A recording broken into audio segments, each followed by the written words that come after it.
It's called the Gold Room.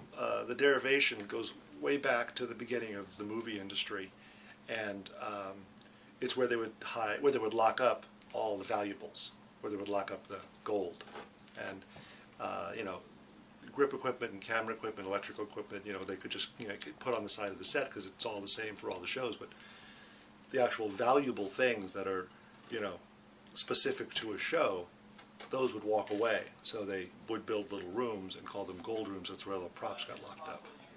Okay, so these are Dexter's kill tools. Probably the one of the most iconic props of the TV show. And this is Dexter's primary kill knife. So this is Dexter's kill knife, but obviously, this being a real knife, we can't actually stab anybody with this. So what we do is it takes a bunch of knives to actually kill somebody on the show. So we have rubber knives to use for rehearsal, and then when we actually do the kill, Dexter will hold this until a given point, and then we'll cut to a reaction shot, and then when he comes back, he has this knife, which is retractable. And then if we ever need the moment of Dexter stabbing somebody and then taking his hand off the knife and it being stuck in someone's chest,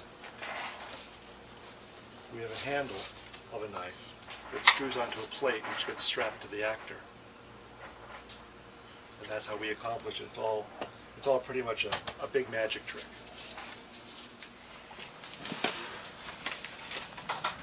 These are all different kinds of blood.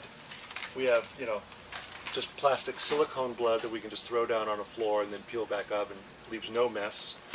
Or we have, dark bloods and light bloods and flowing bloods, and sometimes we have, blood pastes, all depending on the application and how it's being used and what we have to ask the blood to do. So, it's our little blood kit.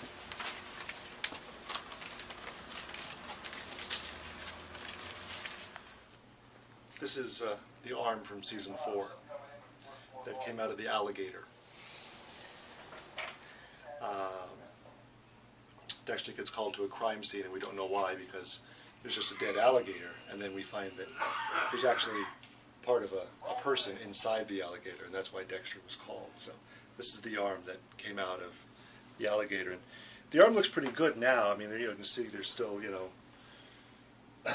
makeup on there from where she was supposedly tied up, and where the arm was bit off and everything else. But when this is all slimed up and full of blood and alligator guts and everything, it looked quite real. There's the nail, and that's a big story point in the episode, is that Dexter finds the nail in a corkboard at a photographer's.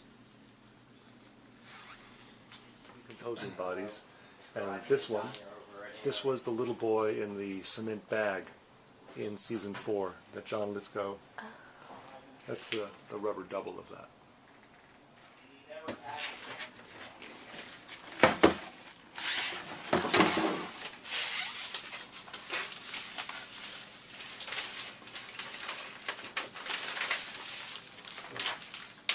Under a lot of blood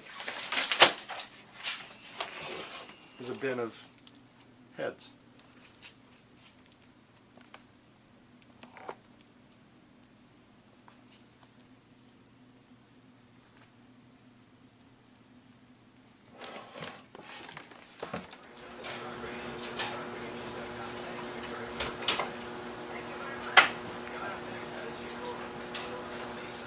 The infamous kill bag. That's what he carries to all the crime scenes, usually over his shoulder.